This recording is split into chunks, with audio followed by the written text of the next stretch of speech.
है श्रद्धा के विभाग। और श्लोक संख्या 17, इसका तात्पर्य नहीं है, तो हम 17 का श्लोक और अनुवाद पढ़ करके 18वां श्लोक पाठ करेंगे। श्लोक संख्या 17 है, श्रद्धया पर्याप्तं तपस्तं त्रिविधं नरे अफलाकांक्षी दुर्योक्तः सात्विकं परिचक्षते। यहाँ पर भगवान कहते हैं कि श्रद्धया पर्याप्तं तपस्तं त्रिविधं, 3 प्रकार की तपस्या का जो है कोई व्यक्ति पालन करता है, परम श्रद्धा पूर्वक पालन करता है, अफलाकांक्षी, जिसमें फल की कोई आकांक्षा ना हो, तो तपस्या कैसे होगी?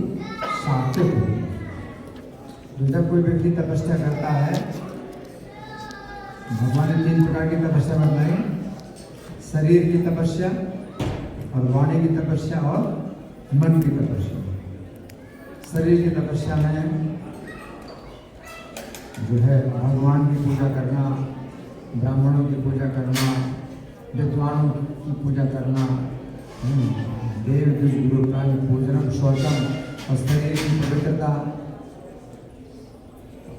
शौचम आर्जवम, शरीर की आवश्यकताएं सरल रखना, शरीर की आवश्यकताओं को सरल रखना, आर्जवम ब्रह्मचर्य का पालन करना, शारीरिक ब्रह्मचर्य का पालन करना, ये शरीर की तपस्या है। फिर वाणी की तपस्या, ऐसी वाणी बोलना जिसमें किसी को उद्वेग पैदा ना हो, अनुद्वेगकरम वाक्यम सत्यम, और सत्य भी हो। ऐसी वाणी बोलना किसी को जो है उद्वेग ना पैदा हो, सत्य भी हो और प्रिय भी लगे और हितकारी भी हो, ऐसी वाणी वाणी का तपस्या। और स्वाध्याय अभ्यसनम, हरे कृष्ण महामंत्र का जाप करना है, और भी जो गीता और भागवत के श्लोकों का पाठ करना, इसको स्वाध्याय कहते हैं। तो वाणी की तपस्या है। फिर मन की तपस्या भगवान ने बतलाया, मना प्रसादा सौम्यत्वम, मन को प्रसन्न रखना। और मन प्रसन्न नहीं है तो भी मन को प्रसन्न रखना तपस्या है। कम से कम चेहरे को जो है प्रसन्न बनाओ, है ना। तो मन जब प्रसन्न नहीं होता है तो चेहरा भी प्रसन्न नहीं होता है। तो मन प्रसन्न नहीं, फिर भी चेहरे को प्रसन्न बनाना एक परिश्रम होता है इसमें। तो ये भी है मन की तपस्या है। मना प्रसादा सौम्यत्वम, और सौम्यत्वम का मतलब किसी के प्रति दुर्भावना ना होना, मन की तपस्या। मौनम, और व्यर्थ की बातें ना करना, तो मन की तपस्या है कि आप की मन में बोलने की इच्छा होती है लेकिन आप जो है नहीं बोलते हैं, ये तपस्या है, ये व्यर्थ की बात है। आत्मनिग्रह माने अपने मन में बहुत सी इच्छाएं, भौतिक इच्छाएं आती हैं, उनको भी नियंत्रित करना। और भाव संशुद्धि, और भगवान के प्रति जो है अपनी जो श्रद्धा की भावना है वो बढ़ाना, तो ये मन की तपस्या। तो शरीर की तपस्या, वाणी की तपस्या, मन की तपस्या, तीनों प्रकार की तपस्याओं को जो है कोई अगर परम श्रद्धा पूर्वक करता है, परम श्रद्धा पूर्वक करता है कि करना चाहिए, ये मेरा कर्तव्य है, करना चाहिए, बिना फल की इच्छा के, बिना फल की इच्छा नहीं, भौतिक फल की इच्छा नहीं हो, ईश्वर की प्राप्ति होगी या सम्मान की प्राप्ति होगी, या किसी का अनिष्ट करने की इच्छा हो, तो ये कोई इस तरह की इच्छाएं ना हो। तो बिना फल की इच्छा के तपस्या होती है कि अपने को शुद्ध करना है। आत्मशुद्धि के लिए जो तपस्या होती है, अपना परम कल्याण हो, अपने परम कल्याण की इच्छा से तपस्या की जाती है, तो बिना फल की कामना की। तो ये सात्विक तपस्या है। अब भगवान रजोगुणी तपस्या बतलाते हैं, तो इसको जो है हम बोलेंगे और आप मेरे पीछे बोलेंगे, ठीक है? मेरे पीछे बोलिए। सत्कार मान पूजार्थम तपोदम्भेन चैवय क्रियते तदिह प्रोक्तम् राजसं चलमध्रुवम्। सत्कारमान पूजार्थं तपोदम्भेन चैवय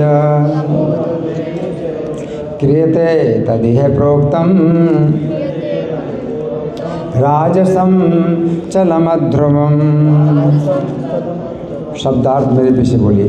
सत्कार आदर, मान, सम्मान, पूजा तथा पूजा, अर्थम के लिए, तपः तपस्या, दम्भेन घमंड से, च भी, एव निश्चय ही, यत् जो, क्रियते किया जाता है, तत् वह, इह इस संसार में, प्रोक्तम कहा जाता है, राजसम रजोगुणी, चलम चलायमान, अध्रुवम क्षणिक।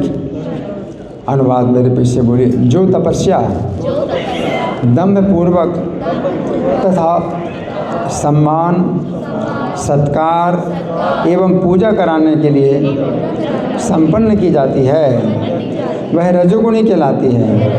यह ना तो स्थायी होती है ना शाश्वत।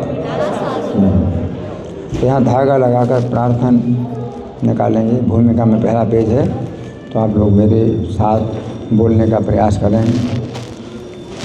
ओम ज्ञानतिमिरान्धस्य ज्ञानाञ्जन शलाकया चक्षुरुन्मीलितं येन तस्मै श्री गुरवे नमः। श्रीचैतन्यमनोभीष्टं स्थापितं येन भूतले स्वयं रूपः कदा मह्यं ददाति स्वपदान्तिकम्। वन्देऽहं श्रीगुरो श्रीयुतपदकमलं श्रीगुरून् वैष्णवांश्च श्रीरूपं साग्रजातं सहगण रघुनाथान्वितं तं सजीवं साद्वैतं सावधूतं परिजनसहितं कृष्णचैतन्यदेवं श्रीराधा कृष्णपादं सहगण ललिता श्रीविशाखान्वितांश्च। हे कृष्ण करुणा सिंधु दीनबंधो जगत्पते गोपेश गोपिकाकांत राधाकांत नमोस्तुते। तप्त कांचन गौरांगी राधे वृंदावनेश्वरी वृषभानुसुते देवी प्रणमामि हरिप्रिये। वाञ्छाकल्पतरुभ्यश्च कृपा सिन्धुभ्येव च पतितानां पावनेभ्यो वैष्णवेभ्यो नमो नमः। जय श्री कृष्ण चैतन्य प्रभु नित्यानंद श्री अद्वैत गदाधर श्रीवासादि गौर भक्तवृंद। हरे कृष्णा कृष्ण कृष्णा हरे हरे, हरे राम राम राम हरे हरे। नमो विष्णुपादाय कृष्णप्रेष्ठाय भूतले श्रीमते भक्तिवेदांत स्वामिनिति नामिने। नमस्ते सरस्वती देवे गौरवाणी प्रचारिणे निर्विशेषा शून्यवादी पाशात देश तारिणे।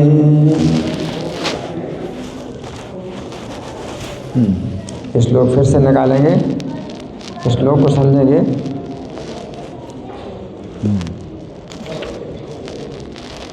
यहाँ पर भगवान कह रहे हैं रजोगुणी तपस्या,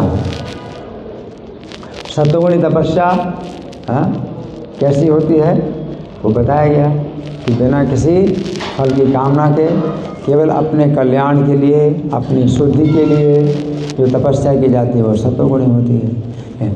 रजोगुणी में बहुत अंतर है। रजोगुणी तपस्या किसी की जाती है सत्कार पाने के लिए, सत्कार पाने के लिए और सम्मान पाने के लिए और पूजा पाने के लिए, है ना। सत्कार, सम्मान और पूजा पाने के लिए तपस्या की जाती है, और या फिर दिखावा करने के लिए, तो वो जो है रजोगुणी तपस्या होती है। तो कितना अंतर है सत्वगुणी तपस्या में, रजोगुणी तपस्या में बहुत अंतर है ना। तो हम सुनेंगे प्रभुपाद तात्पर्य में क्या लिखते हैं। श्रील प्रभुपाद की जय। कभी कभी तपस्या इसलिए की जाती है कि लोग आकर्षित हों तथा उनसे सत्कार, सम्मान तथा पूजा मिल सके। रजोगुणी लोग अपने अधीनस्थों से पूजा करवाते हैं और उनसे चरण धुलवाकर धन चढ़वाते हैं। वो कहते हैं कि मैं तपस्वी हूँ, आओ आओ मेरे पैर धो और मेरे चरणों में पैसा चढ़ाओ, है ना। ये भावना रजोगुणी तपस्या में होती है ना। आगे प्रभुपाद लिखते हैं तपस्या करने के बहाने ऐसे कृत्रिम आयोजन रजोगुणी माने जाते हैं। इनके फल क्षणिक होते हैं, इनका फल क्षणिक होता है।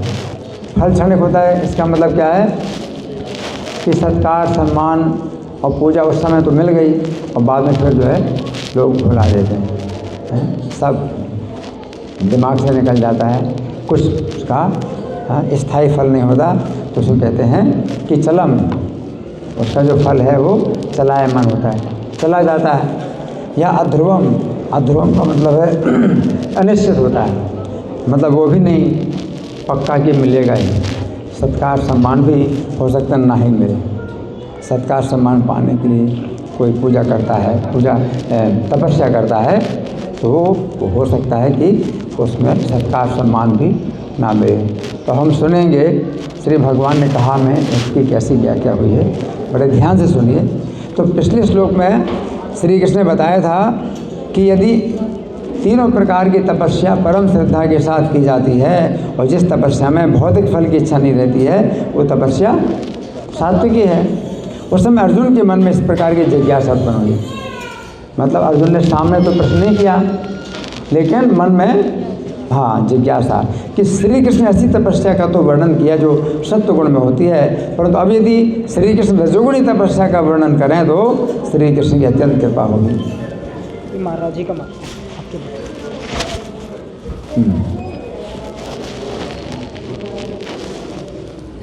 अंतर्यामी होने के कारण श्री कृष्ण अर्जुन के मन की जिज्ञासा को समझते हैं। तो भगवान को जो है ऐसी आवश्यकता नहीं कि बताए कोई, तभी भगवान समझेंगे कि अर्जुन का क्या प्रश्न है। अगर अर्जुन ने नहीं बताया तो मन में भी अर्जुन की प्रश्न था तो भगवान समझ गए, अंतर्यामी। अतः उन्होंने इस श्लोक में रजोगुणी तपस्या के 4 कारण बताए और 2 प्रकार बताए। 2 प्रकार की तपस्या है और 4 कारण से की जाती है ना। तो सुनिए बड़े ध्यान से। यहाँ पर श्री कृष्ण सत्कार शब्द का प्रयोग कर रहे हैं। सत्कार शब्द का अर्थ है स्वागत और आतिथ्यपूर्ण व्यवहार। तो यहाँ पर श्री कृष्ण कह रहे हैं कुछ लोग इस कारण तपस्या करते हैं उन्हें अच्छा स्वागत और अच्छा व्यवहार प्राप्त हो। तो यहाँ पर श्री कृष्ण कह रहे हैं कि जो तपस्या सत्कार पाने के लिए की जाती है वो रजोगुणी तपस्या है। सन 1800 के लगभग एक घटना है, सत्य घटना। सन 1800 के लगभग नेपाल के एक छोटे मातारीपुर नामक गांव के एक राजा को कुछ शिष्यों ने अपने गुरु के विषय में सूचना दी। हे महाराज, यदि राज्य को समृद्ध करना हो तो हमारे गुरु सिद्ध योगी हैं। उनके पास स्वर्ण सिद्धि का मंत्र है। सुवर्ण सिद्धि का मंत्र है। 12 साल के बाद गुरु बोलेंगे, 12 साल तक क्या करेंगे? गुरु मौन धारण करेंगे, है ना। तब आपके राज्य में सोना ही सोना हो जाएगा। तो राजा ने उन शिष्यों की बात मान ली। उनके गुरु ने राज्य से दूर एक पर्वत की गुफा में डेरा डाला। ये व्यक्ति केवल सत्कार पाने के लिए ही गुफा के अंदर रहता था। अब कितना कष्ट है, गुफा के अंदर ही रहें हमेशा, बड़ा कष्ट है। लेकिन सत्कार मिलेगा ना, तो सत्कार पाने के लिए गुफा के अंदर रहता था। और ये बाबा जी वर्ष में केवल एक बार शरद पूर्णिमा के दिन गुफा से बाहर निकलते थे सत्कार पाने के लिए, हैं लोग दर्शन करेंगे मेरा। उस दिवस पर राजा जुलूस निकालकर राजसी ठाट बाट से गुरु के दर्शन के लिए जाता था। अब जिस समय राजा को एक सच्चे वैष्णव के दर्शन हुए और जिस समय उस वैष्णव ने ऐसे गुरु के पाखंड का संकेत राजा को दिया कि ये गुरु नहीं है तो पाखंडी है, हैं? ये जो कर रहा है ये ना तो कुछ ज्ञान दे रहा है, ना कुछ उपदेश दे रहा है, हैं? भगवान का कोई संदेश नहीं दे रहा, केवल अपने सत्कार पाने के लिए। तो एक सच्चे वैष्णव ने जब राजा को संकेत दिया, उस समय राजा शरद पूर्णिमा के दिवस पर गुरु दर्शन के लिए नहीं गया। अब साल में एक बार तो निकले गुरु महाराज और सत्कार मिले नहीं तो कैसा लगेगा उनको, बड़ा दिल टूटेगा। तो राजा जो है गुरु दर्शन के लिए नहीं गया। उसने 2 सैनिकों को गुप्त रूप से गुरु की वास्तविकता मालूम करने के लिए भेजा, छिप करके देखना कि क्या करता है वो। तो 2 व्यक्तियों को भेजा, गुप्त रूप से देखना, सामने नहीं आना और देखना छिप करके कि क्या करता है। तो गुरु बाहर निकला, परंतु उसने किसी को अपने दर्शन के लिए आते हुए नहीं देखा। कोई सत्कार नहीं, कोई सम्मान नहीं, कोई पूजा नहीं। और मैं साल भर क्या रहा, गुफा के अंदर बंद रहा। हाँ, अब देख रहे कोई नहीं आया। वो बोला, अरे आश्चर्य, ये क्या, साल भर तो मैं गुफा में बंद रहा और कोई आया नहीं। उस समय वो गुरु वृक्ष के ऊपर चढ़ा, पेड़ के ऊपर चढ़ा और दूर दूर तक देखने लगा, दूर दूर तक। और 2 लोग छिप करके देख रहे हैं, उनको गुरु नहीं देख पा रहा है और 2 लोग छिप करके देख रहे हैं उसको। और वो पेड़ के ऊपर चढ़ करके दूर दूर तक देख रहा है कि अभी तक कोई नहीं, कोई शायद दूर से आ रहा हो। तो दूर दूर तक देखने लगा, किंतु व्यर्थ। वो गुरु शंकाओं के भंवर में फंस गया, बड़ी शंकाएं, शंकाओं के भंवर में फंस गया। आकाश के सामने मुंह करके चिल्लाने लगा, कोई नहीं आया, कोई नहीं आया। ऐसा कहते उसने अपना शरीर धड़ाम से नीचे गिराया और उसके प्राण निकल गए। तो यहाँ पर श्री कृष्ण कह रहे हैं, जो तपस्या सत्कार पाने के लिए की जाती है वो तपस्या रजोगुणी है। अच्छा, अब मान, सत्कार, मान, पूजा। अब मान क्या है ना। तो यहाँ पर श्री कृष्ण मान शब्द का प्रयोग कर रहे हैं। मान शब्द का अर्थ है गर्व अथवा घमंड।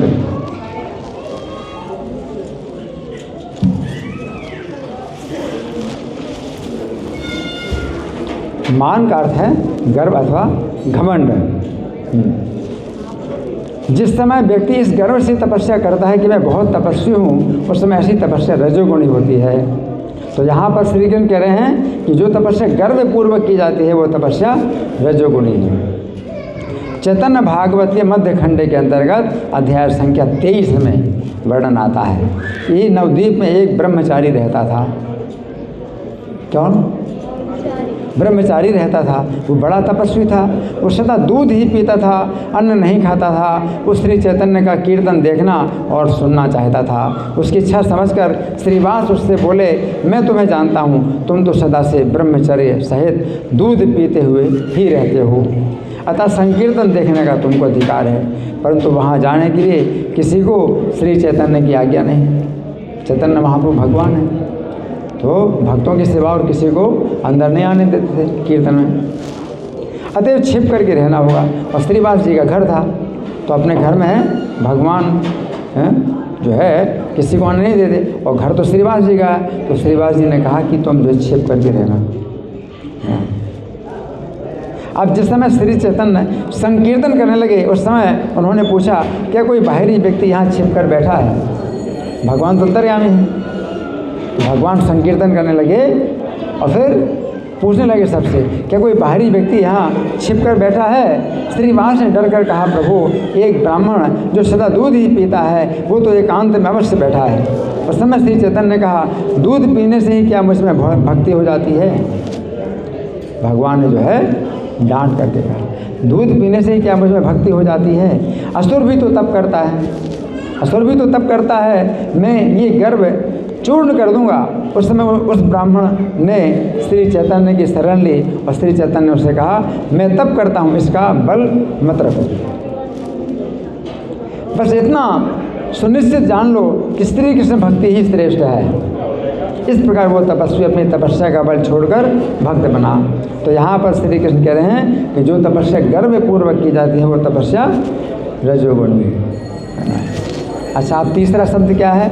सत्कार, मान, पूजा, पूजा के लिए। तो पूजा पाने के लिए की जाती है ना। तो यहाँ पर श्री कृष्ण पूजा शब्द का प्रयोग कर रहे हैं। एकमात्र श्री कृष्ण ही पूजा के योग्य हैं, या अपनी पूजा, मेरी पूजा होना चाहिए, है ना।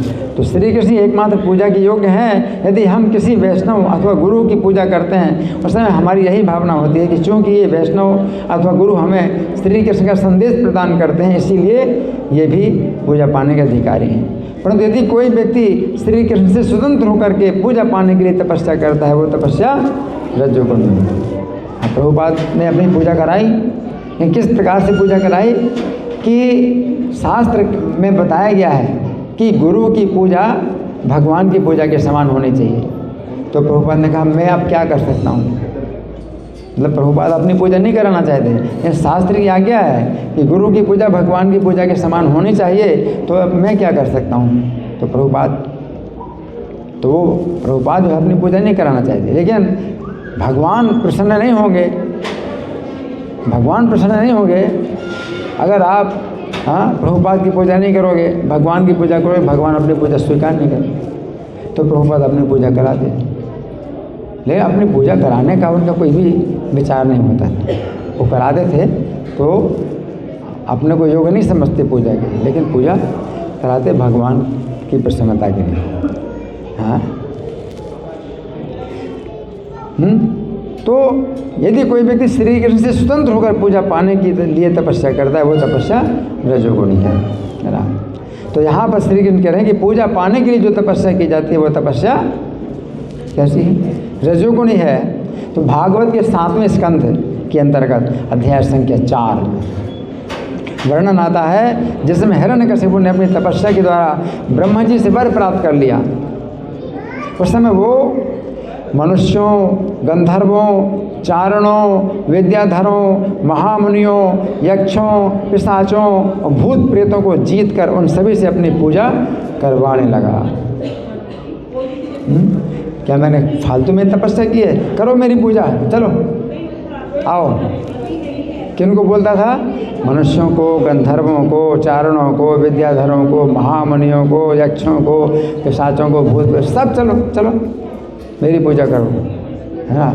भगवान से स्वतंत्र होकर के, अब मैं ही भगवान, मुझे मेरे से अन्य कोई भगवान नहीं है, कोई परम पुरुष नहीं है, वही। इस प्रकार से वो पूजा कराता था। वो देवताओं को सताने लगा कि वे उसकी पूजा करें, जो पूजा ना करे उनको सताएगा। ये मेरी पूजा नहीं करता है, इसको तकलीफ मिलना चाहिए। ये भी मेरी पूजा नहीं करता, इसको तकलीफ मिलना चाहिए। केवल 3 व्यक्ति उसकी पूजा नहीं करते थे, 3 व्यक्ति उसकी पूजा नहीं करते तो शिकायत नहीं थी। एक तो ब्रह्मा जी, दूसरे शिव जी, तीसरे विष्णु जी महाराज। इन तीनों के अतिरिक्त संपूर्ण देवता अपने हाथों में पूजा की सामग्री लेकर उसे प्रसन्न करने के लिए उसकी पूजा करते थे। विश्वावसु और तुम्बुरु नाम के 2 गंधर्व और विद्याधर, अप्सराएं सब इसकी पूजा के समय उसकी स्तुति किया करते थे। ओम जय हिरण्यकशिपु, जैसे ओम जय जगदीश हरे ना, ओम जय हिरण्यकशिपु महाराज, इस प्रकार से पूजा स्तुति करते थे। वर्णाश्रम धर्म का पालन करने वाले लोग बड़ी बड़ी दक्षिणा वाले यज्ञ करके उसकी पूजा करते थे। उस समय वो यज्ञों की आहुतियाँ देवताओं को न देकर स्वयं ले लेता था। तो यहाँ पर श्री कृष्ण कह रहे हैं कि जो तपस्या पूजा प्राप्त करने के लिए की जाती है वो तपस्या रजोगुणी है। अब चौथा कारण क्या है तपस्या का? 3 कारण तो हो गए। दिखावा, तो यहाँ पर श्री कृष्ण दम्भ शब्द का प्रयोग कर रहे हैं। दम्भ शब्द का अर्थ है दिखावा। कुछ लोग केवल दिखावा करने के लिए ही तपस्या करते हैं। उनकी भावना ये होती है कि लोग मुझे देखें कि मैं कितनी बढ़िया तपस्या कर रहा हूँ। चाहे कुछ ना बोलें, सत्कार ना करें, सम्मान ना करें, पूजा ना करें, सोचें तो ये सोचेंगे कि क्या बढ़िया तपस्या कर रहे हैं। ये देखेगा तो सोचेगा कि कैसी बढ़िया तपस्या कर रहे हैं। तो ये दम्भ है ना। तो यहाँ पर श्री कृष्ण कह रहे हैं कि जो तपस्या दिखाने के लिए होते वो रजोगुणी है। पद्म पुराण के पाताल खंड के अंतर्गत वर्णन आता है कि सरयू नदी के तट पर एक दिन एक ब्राह्मण स्नान और दान करके ध्यान का दिखावा करने के लिए मौन धारण करके बैठ गया।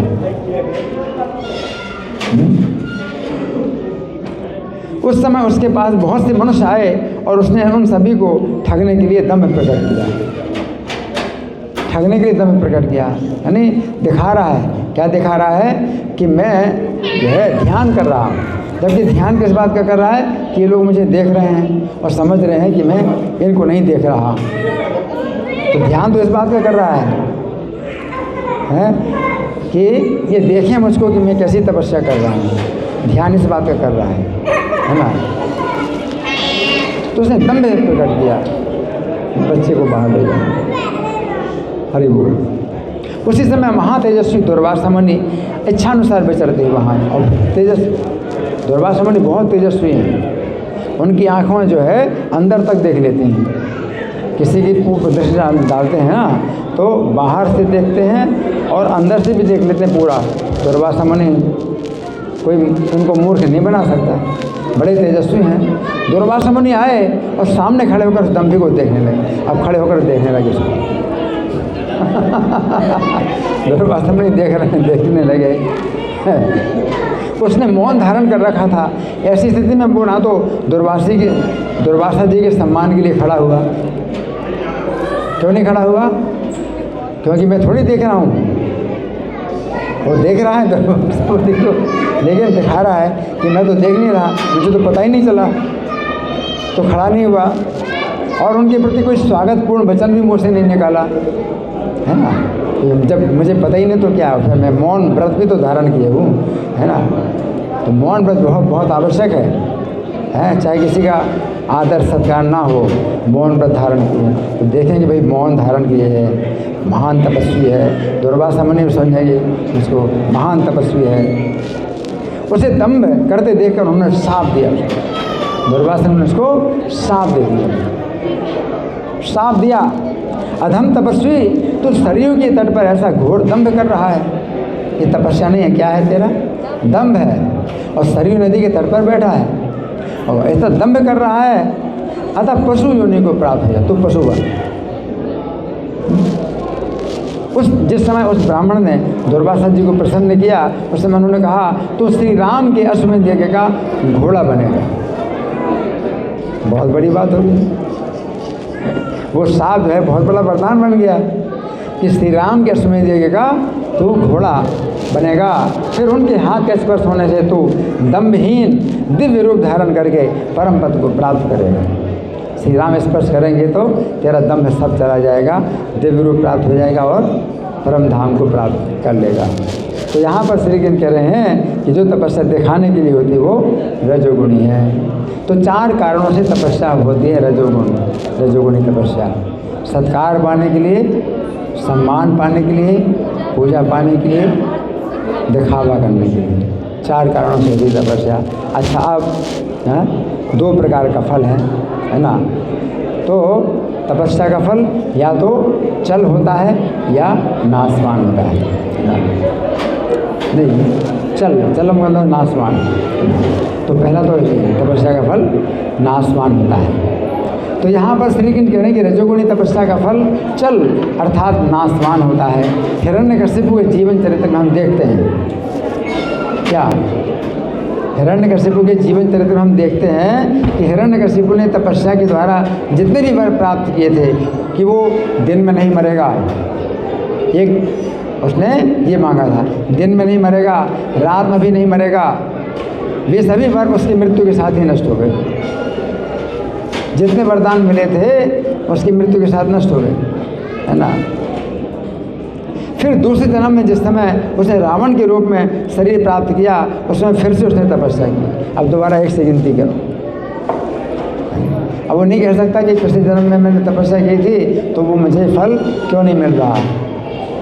क्यों दावा नहीं कर सकता? क्योंकि उसको याद ही नहीं।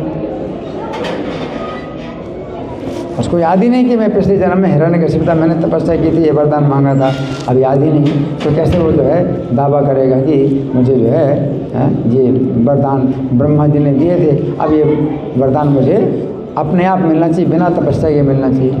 उसको दोबारा तपस्या करनी पड़ी, है ना। तो क्या हो गया? फल नष्ट हो गया। तो उस समय फिर से उसने तपस्या की। परंतु जो भक्त होते हैं वे श्री कृष्ण की सेवा प्रत्येक जन्म में करना चाहते हैं। इस प्रकार उनकी तपस्या का फल कभी भी नष्ट नहीं होता है। वो क्या कहते हैं? जन्म जन्म है मम जन्मनि जन्मनीश्वरे भवतात भक्ति रहे तो की जन्म जन्म में मुझे आपकी अहोती की भक्ति प्राप्त। वो पहले से जन्म जन्म के लिए वर मांग लेते हैं। लेकिन जो असुर होते हैं जन्म जन्म के लिए वर क्यों नहीं मांगते? क्योंकि वो सोचते हैं कि अब हम मरेंगे ही नहीं। उसने सोचा कि तपस्या की तो ऐसा वर मांग लिया मैंने कि मैं मरूंगा ही नहीं, दिन में नहीं मरूंगा, रात में नहीं मरूंगा, तो फिर क्या, मरूंगा ही नहीं। ब्रह्मा जी की सृष्टि में कोई भी प्राणी मुझे ना मार सके तो फिर मैं कैसे मरूंगा? तो मरने की संभावना सब खत्म कर दी उसने और फिर मर गया। फिर भी भगवान ने सब प्रकार के वरदानों की रक्षा करके भी उसको मार डाला। दिन में नहीं मरूँ, रात में ना मरूँ, तो कैसे मरेगा? शाम को मरेगा, न दिन में न रात है। अस्त्र से ना मरूँ, शस्त्र से ना मरूँ, है ना। तो नाखून से ना अस्त्र है ना शस्त्र है।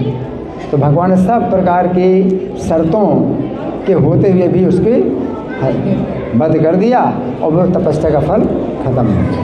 ये भक्त की तपस्या का फल जन्म जन्म तक चलता है। तो पहले से उसने मांग लिया, जन्म जन्म में हमें आपकी जो है भक्ति चाहिए, है ना। तो ये जो है इस प्रकार उनकी तपस्या का फल कभी भी नष्ट नहीं होता है। तो यहाँ पर श्री कृष्ण कह रहे हैं कि रजोगुणी तपस्या का फल नाशवान होता है। अच्छा, अब दूसरे प्रकार का फल क्या है? अनिश्चित, अध्रुवम, उसका फल अनिश्चित होता है। तो ये समझने की बात है, यदि तपस्या दिखाने के लिए की जाती है उसका फल अनिश्चित होता है। यदि तपस्या दिखाने के लिए की जाती है उस समय तपस्या का फल दिखावा ही माना जाएगा। हो गया, फल मिल गया, तुमने दिखा दिया, हो गया। और यदि वो दिखावा सफल नहीं हुआ तो तपस्या का कोई भी फल नहीं हुआ, वो भी फल नहीं हुआ, दिखावा सफल ही नहीं हुआ, है ना। दो लोग समझ लेते हैं कि दिखावा कर रहा है यूँ, है ना। तो यहाँ पर श्री कृष्ण कह रहे हैं कि रजोगुणी तपस्या स्थिर नहीं होती है। इस बात के दो अर्थ हैं। एक अर्थ तो यह है कि रजोगुणी तपस्या अपने आप में स्थिर नहीं होती है, ये तपस्या किसी भी समय बंद हो सकती है। फिर दिखावा सफल नहीं हो रहा है तो फिर बंद करना ही पड़ेगा, है ना। कोई आ ही नहीं रहा और कोई देख नहीं रहा और कोई देखता तो ऐसे कर लेता है तो बंद करनी पड़ेगी, है ना। और दूसरा अर्थ है तपस्या का फल अनिश्चित होता है। तो यहाँ पर श्री कृष्ण कह रहे हैं कि रजोगुणी तपस्या अनिश्चित होती है, अर्थात ये तपस्या किसी भी समय बंद हो सकती है। तो महाभारत के वन पर्व के अंतर्गत अध्याय संख्या 252 में वर्णन आता है जिस समय दुर्योधन ने ऐसी तपस्या प्रारंभ की जिसमें वो बिना खाए पिए अपने प्राणों का त्याग करेगा। दुर्योधन ऐसी तपस्या प्रारंभ की बिना खाए पिए अपने प्राणों का त्याग करेगा। उस समय कुछ असुरों ने उससे विश्वास दिलाया कि वे लोग उसके पक्ष में रहकर पांडवों का विनाश कर देंगे, तुम ऐसी तपस्या मत करो, हम तुम्हारे पक्ष में हैं, पांडवों का विनाश कर देंगे। ऐसी स्थिति में दुर्योधन की तपस्या बीच में ही बंद हो गई। तो यहाँ पर श्री कृष्ण कह रहे हैं रजोगुणी तपस्या अनिश्चित होती है ना। तो इस तरह से इस श्लोक में 6 प्रकार की शिक्षाएं, 4 प्रकार के कारणों का वर्णन हुआ है। रजोगुणी तपस्या में 4 प्रकार के कारणों का वर्णन हुआ है और 2 प्रकार के फलों का वर्णन हुआ है ना। तो अब हमारे पास समय है, आप लोगों के साथ कोई विचार हो और कोई मंथन हो, कोई प्रश्न हो या मैं प्रश्न करूँ। मैं प्रश्न करूं? ठीक है, तो मैं प्रश्न कर रहा हूं, है ना। तो 4 प्रकार के कारण हैं रजोगुणी तपस्या में। 4 प्रकार के कारण हैं। उनमें पहला कारण क्या है? सत्कार पाने के लिए, सत्कार पाने के लिए रजोगुणी तपस्या। तो इसमें हमने क्या उदाहरण दिया सत्कार पाने की तपस्या का? नेपाल का वो हैंड बाइक नहीं, हैंड बाइक, नेपाल का था ना, वो साधु बाबा था। Hand bike, hand bike. Nepal का वो साधु गया था। हाँ, नेपाल के एक मातारीपुर नामक गांव का राजा था। हाँ, तो वो राजा, तो राजा का क्या हुआ उसका? उसको पीछा करा जो आदमी देखो जरा क्या करता है, कौन रहता नहीं रहता, सामान पाने की पूछता था। तो वो क्या करता था तपस्या? गुफा में रहता था। अब वो गुरु ऐसा भी उसने गुरु बना लिया जो बातें नहीं करे। अब गुरु का तो मतलब होता है ज्ञान दे। हम कहते हैं अज्ञान तिमिरांधस्य ज्ञानांजन सा गया चक्षुरुन्मीलितं येन तस्मै श्री गुरवे नमः। है तो अपने ज्ञान की शक्ति के द्वारा हमारी आँखों को खोले। हमारी आँखें जो है अज्ञान के अंधकार में जो है काम नहीं कर रही, तो वो जो है ज्ञान के प्रकाश के द्वारा। हाँ हाँ, बताओ तो कथा क्या है? वो गुरु की कहानी क्या है? आप बोलो, इनको बोलो। चालू है?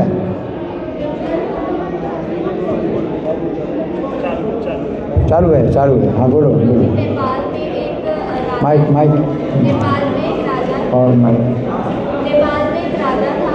तो वहाँ पे वो दर्शन करने जाते थे। वो गुरु जो है दर्शन नहीं देता था। दर्शन नहीं देता था, वो गुफा में रहता था और शरद पूर्णिमा के दिन सिर्फ एक दिन निकलता था अपने दर्शन लेने के लिए। और कोई प्रश्न नहीं करना है, गुरु से कोई प्रश्न नहीं करना, और ना गुरु कोई ज्ञान देगा, बस केवल सत्कार करो गुरु का बस। जबकि गुरु का मतलब क्या होता है? भगवान कहते हैं कि प्रणाम करो, प्रश्न करो, सेवा करो, वो तुम्हें ज्ञान का उपदेश करेंगे।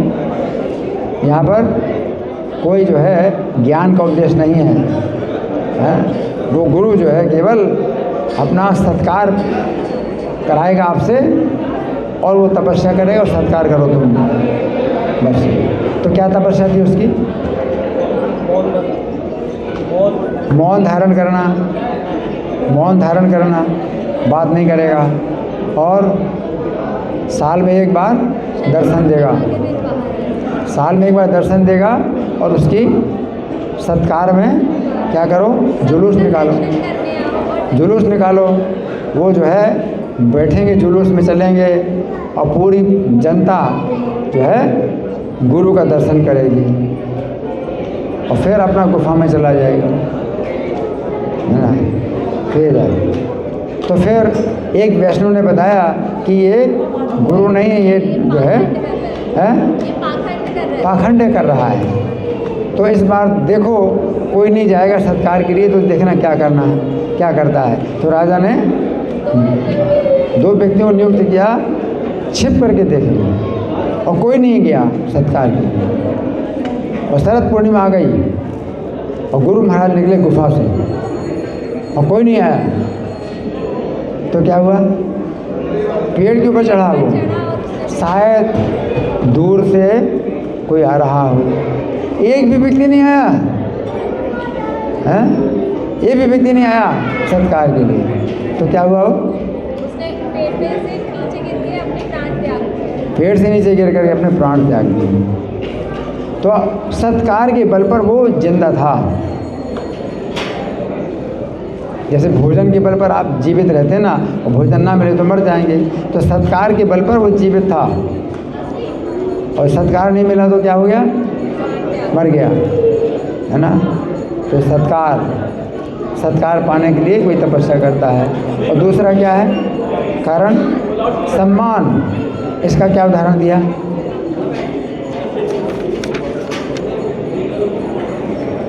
सम्मान पाने के लिए एक ब्रह्मचारी हैं? कैसी तपस्या करता था? दूध पीता था केवल, है ना, दूध पीता था, ब्रह्मचर्य का पालन करता था, है ना। तो सम्मान किस प्रकार का सम्मान कि चैतन्य महाप्रभु के कीर्तन में किसी को आने की अनुमति नहीं है। ये मैं ब्रह्मचारी हूँ और दूध पीता हूँ केवल, तो मैं तो आ सकता हूँ। तो श्रीवास पंडित मान गए, हाँ भाई तुम ब्रह्मचारी हो और दूध पीते हो तो तुम तो आ सकते हो। तो छिप करके रहना भाई, तो चैतन्य महाप्रभु किसी का सम्मान सहन नहीं करते, है ना। तो फिर चैतन्य महाप्रभु भगवान है, कीर्तन कर रहे हैं, फिर पूछने लगे कोई बाहरी व्यक्ति छिप करके बैठा है क्या यहाँ पर? भगवान पूछने लगे। तो श्रीवास ने कहा कि नहीं प्रभु, एक ब्रह्मचारी है, केवल दूध पीता है, वो जरूर बैठा हुआ है। तो भगवान ने क्या कहा? दूध पीने से मुझमें भक्ति नहीं होती, दूध पीने से मुझमें भक्ति नहीं होती है, मैं गर्भ चूर्ण कर लूँगा। तो वो जो है शरण ले ली भगवान चैतन्य की। तो समझाया उसको, क्या समझाया? इस बात का बल मत रखो कि तुम दूध पी के तपस्या करते हो। कृष्ण की भक्ति ही जो है सबसे बड़ा बल है, सबसे बड़ा फल है ना। तो वो भक्त बन गया। तो सत्कार, मान, फिर पूजा प्राप्त करने की तपस्या करते हैं। इसका उदाहरण क्या है? हिरण्यकशिपु। तो तपस्या की उसने है, तो ब्रह्मा जी से वर प्राप्त कर लिए कि किसी से ना मरूं, किसी प्रकार ना मरूं, न दिन में मरूं, न रात में मरूं, न जमीन में मरूं, न पानी में मरूं, न आकाश में मरूं, है ना। और फिर अपनी पूजा कराने लगा। मनुष्य हैं, देवता हैं, गंधर्व हैं, भूत प्रेत हैं, महामुनि हैं, सबसे अपनी पूजा कराने लगा, है ना।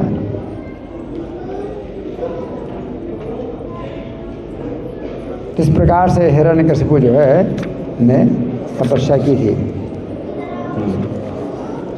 और तीसरा क्या है? सत्कार, मान, पूजा। तीन तो हो गया। चौथा क्या है? दंभ, दिखावा करने के लिए तपस्या। इसका क्या उदाहरण? सरयू नदी के तट पर रोजी वो तपस्या करते हैं। एक ब्राह्मण तपस्या कर रहा है, तो दिखावा करने के लिए वो ध्यान करने लगा। तो सब लोगों को दिखा रहा है क्या कि मैं ध्यान कर रहा हूँ। और ध्यान किस बात का कर रहा है? सब लोग मुझे देख। इसलिए ध्यान करने के लिए क्या बताया गया है? बिल्कुल एकांत में पवित्र स्थान में जाके ध्यान करो, कोई भी ना हो, दो लोग भी नहीं होने चाहिए ध्यान के लिए। एक आगे है, विविक्त देश है ना।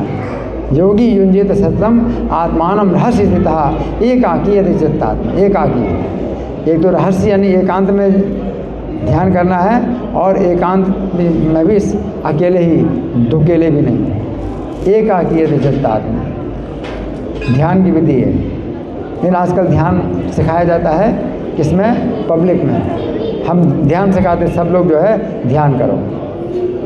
तो मैं भी ध्यान करता हूँ और सब लोग ध्यान करो। अब मैं ध्यान कर रहा हूँ तो मैं क्या सोच रहा हूँ? ध्यान कर रहा हूँ तो ध्यान, हाँ, भगवान का ध्यान थोड़ी हो रहा है। मैं ध्यान कर रहा हूँ तो क्या ध्यान कर रहा हूँ कि सब लोगों को मैं सिखा रहा हूँ ध्यान कराना। सब लोग ध्यान कर रहे हैं तो क्या सोच रहे हैं कि हमें ये देख रहे हैं ध्यान, कि मैं ध्यान कर रहा हूँ, लोग देख रहे हैं मुझे। तो ध्यान की विधि जो है, दो लोग भी एक साथ नहीं होने चाहिए, पवित्र स्थान होना चाहिए और बिल्कुल एकांत होना चाहिए ध्यान।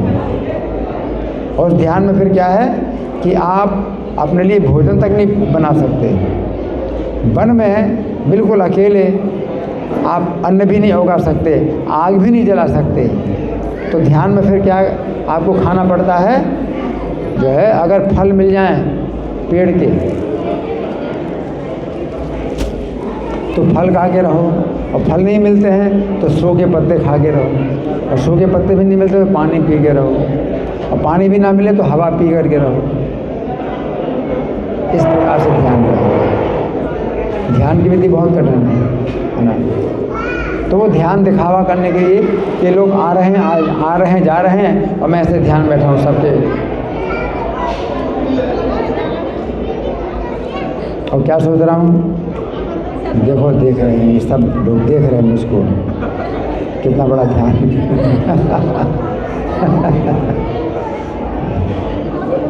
जैसे कभी कभी बच्चे लोग भी ऐसा करते हैं। हम लोग ब्रज मंडल परिक्रमा में जाते थे ना, तो बच्चों को जो है वो चाहते हैं कि पैसा हमें दें, तो पैसा मांगने पर पैसा कोई देता नहीं उनको, तो सामने बैठ जाते हैं ध्यान लगा करके कि चढ़ाएंगे पैसा।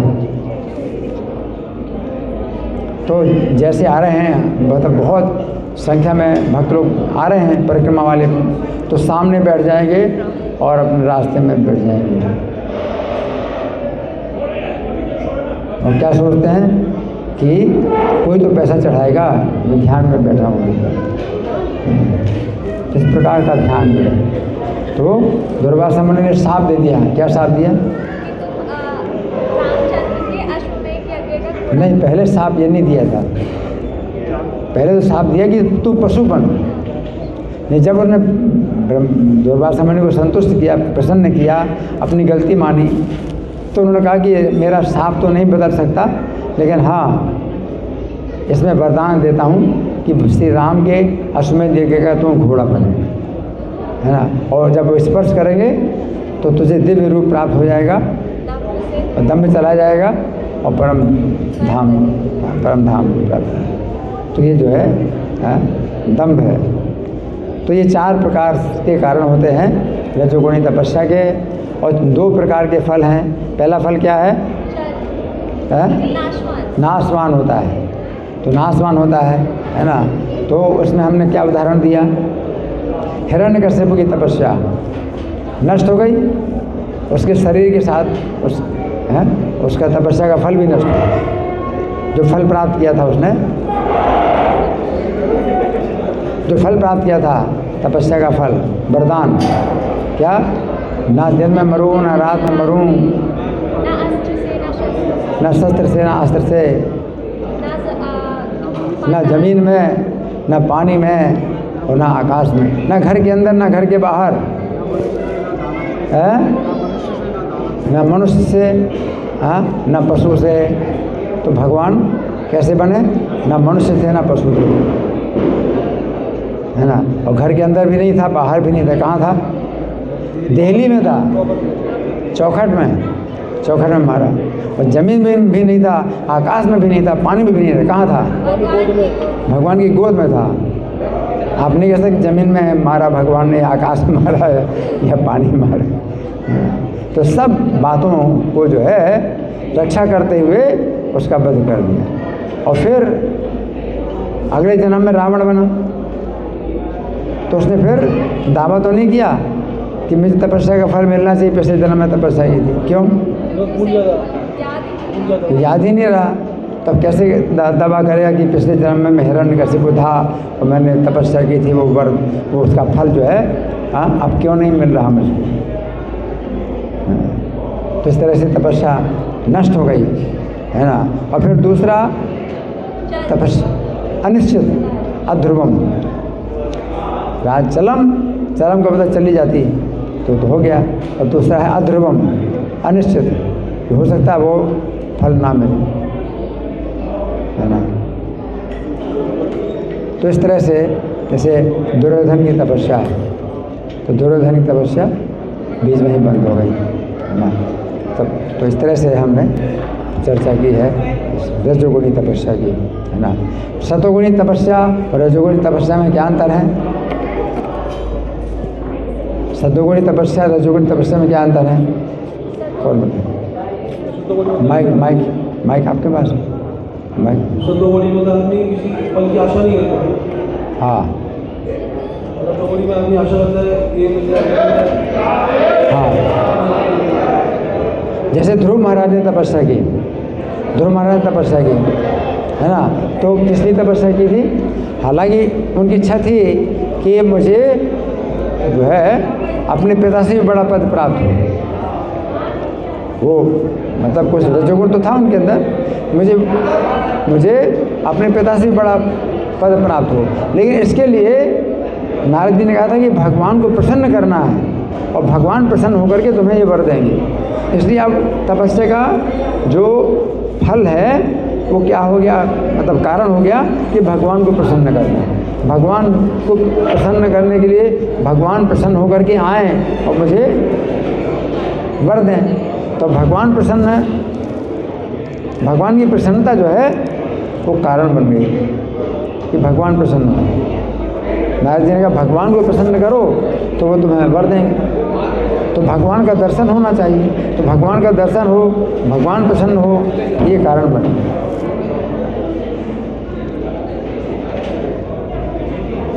हिरण्यकशिपु ने इसलिए तपस्या नहीं की थी कि भगवान को प्रसन्न करे फिर भगवान हमें वर देंगे। वो तपस्या के द्वारा ही चाहता कि मैं अपना फल प्राप्त कर लूँगा, तपस्या के द्वारा शक्तियाँ प्राप्त कर लूँगा। तो कुछ लोग तपस्या करते हैं कि तपस्या के द्वारा ही मैं शक्ति प्राप्त कर लूँगा, मुझे भगवान की कोई आवश्यकता नहीं। ध्रुव महाराज हालांकि रजोगुण में है, रजोगुण में है कि मुझे पिता से बड़ा पद प्राप्त हो, लेकिन जब नारद जी ने कहा कि भगवान को प्रसन्न करने से ही कोई फल प्राप्त होगा तपस्या का, तो क्या हो गया, कारण हो गया भगवान को प्रसन्न करना। तो भगवान को प्रसन्न करना तो रजोगुण जो है रजोगुण से ऊपर उठ गए।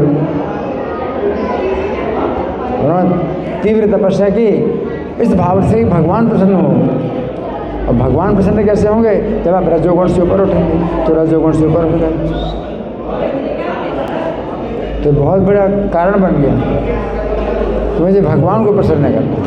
तो भगवान कभी प्रसन्न होते ही नहीं असुरों से, इसलिए असुर लोग जो है भगवान को प्रसन्न करने के लिए तपस्या नहीं करते, क्योंकि उनको भगवान जो है रजोगुणी भाव में भगवान प्रसन्न होते ही नहीं कि मैं जो है ये पद प्राप्त कर लूँ, वो सम्मान प्राप्त कर लूँ, ये करूँ वो करूँ, तो भगवान प्रसन्न होते नहीं। तो ध्रुव महाराज की जो है जो कारण है तपस्या का कारण कि मैं बड़ा पद पाना चाहता हूँ, वो कारण बदल गया कि मुझे भगवान को प्रसन्न हो। जब भगवान प्रसन्न हुए और बोले कि वर मांगो, तो ध्रुव महाराज ने वो वर मांगा ही नहीं कि मुझे बड़ा पद पाना है, ये कोई वर नहीं।